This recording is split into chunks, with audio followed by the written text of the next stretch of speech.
Welcome to a new Hell Let Loose video, guys. A new update is coming out. People play this game for different reasons. As you might know, I play Hell Let Loose for the immersion and interesting moments that occur, and not for competitive gaming. There are plenty of other games for that. Hell Let Loose lets you experience the brutality of artillery, or the sight of a machine gunner emptying his gun into the sky like an imbecile. I'm just happy that there's a really atmospheric World War II shooter like the old days, with Medal of Honor Allied Assault and Call of Duty 1. I love the randomness of the online matches and all of the stuff that can happen. Every game is different. This means that despite of all their flaws, which matter most if you care about things like game balance, new updates make me very happy. Adding new stuff to the mix generally makes the game even more unpredictable. At the moment, update 12 is being tested in the public test server. There's some really interesting stuff coming to the game. And if you don't know about the upcoming update yet, you've come to the right place. And by the way, please note that before the patch releases, adjustments can be made, so this is not a promise it will be in the final product. And as always, sit back, relax and enjoy the video.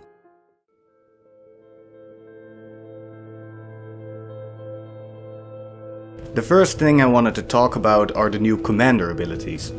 The one I'm most excited about is the Precision Strike. This will be an airstrike with a small area of effect, capable of taking out clusters of infantry, garrisons or vehicles. Germany will get the iconic Stuka dive bombers, while the Americans get the P-47 Thunderbolt and the Soviet Union the IL-2. To immediately understand what this means, check out this footage that the devs released.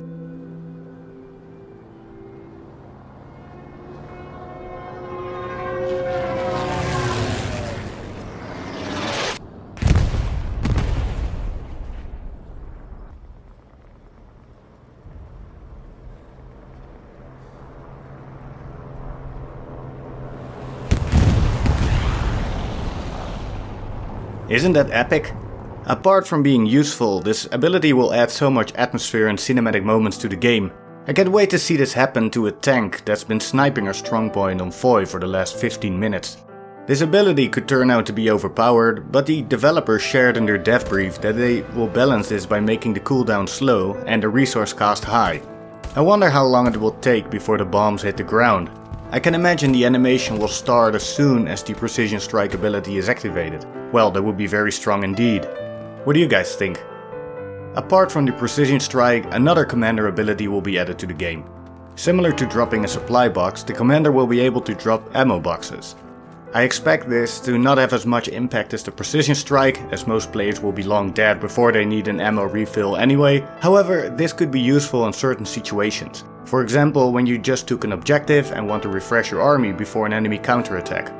The ammo box doesn't only resupply munitions for both regular weapons and ordnance, but also bandages.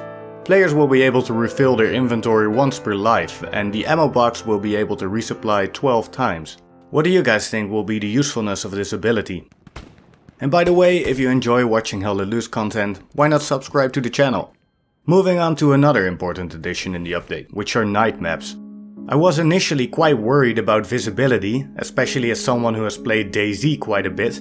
Hell Let Loose is already known for its pixel shooting and difficulty spotting the enemy. Imagine making it dark as well. However, the devs have mentioned that not all night maps will be in the dead of the night. There will be maps that are set during the early hours of the day and in the evening too.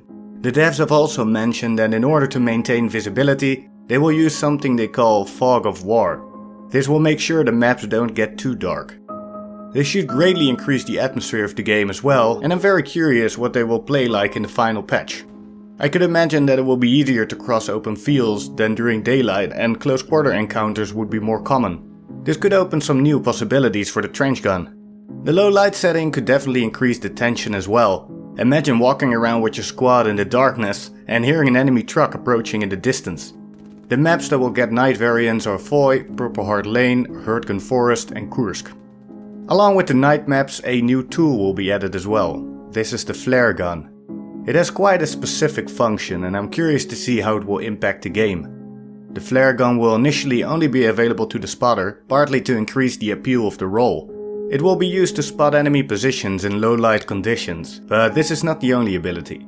Apart from lighting up the environment, the flare also marks enemy positions on the map, similar to recon. It sounds pretty strong, but the devs did take some actions to balance it out. The spotter will have access to only one flare, and when fired the flare will leave a smoke trail so the origin can be traced by the enemy. This means you will have to learn how to play it most effectively.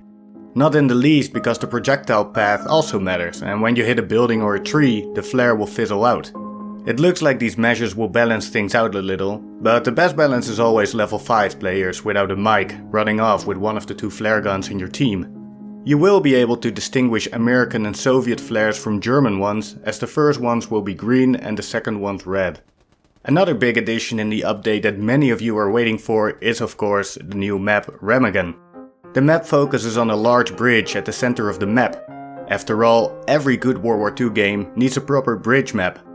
The map is located around Ludendorff Bridge in Western Germany in 1945 when the Allied forces pushed into the country. The devs have mentioned that their aim is to create a different gameplay experience. As you can already judge from the layout, airheads are going to be vital to get your team across.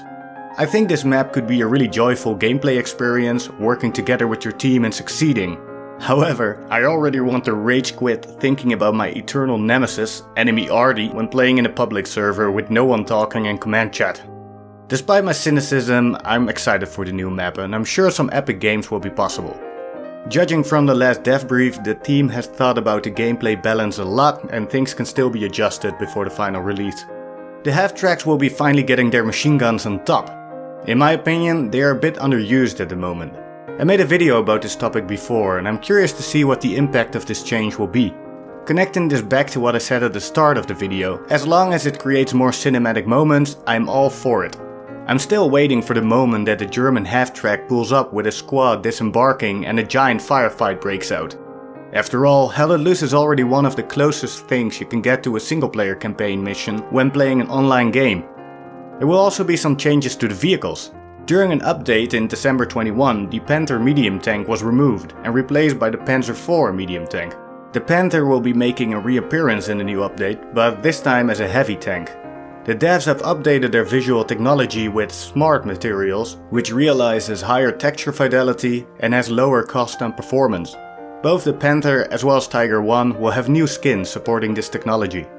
Smart materials will be gradually introduced to other items in the game as well, as this technology will also make it easier for the devs to add variety to models.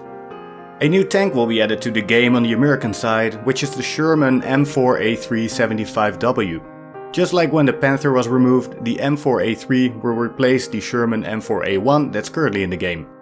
This is because the original Sherman was one of the earliest vehicles added to the game and the devs felt it was showing its age a bit. This will give us a new and better looking Sherman tank and we can't complain about that, can we? The map Omaha Beach will have some small changes. The beach landing HQ spawn will feature a large ship in which players and vehicles can spawn, offering more cover than currently. A German offensive game mode will also be introduced, in which the Germans take back the Omaha Beach area to push the Americans back into the beach. Kursk will also see some changes, but I'm not too sure what these will be. Apart from all the previous changes, there will be general tweaks and bug fixes like in every other patch. Some notable ones that stand out to me are new visual effects. These will be blood hits and artillery explosions among other things. Also there will be improved gameplay systems like reload interrupts, fortification snapping, smoother vaulting, MG deployment and more. These are all things that the community has asked for a lot. Anyway, that's it. Now you're fully up to date. These are the most important updates in the game. It's going to be a big update and I'm definitely excited about it. How about you guys? Let me know your thoughts. Thank you for watching guys, see you in the next one.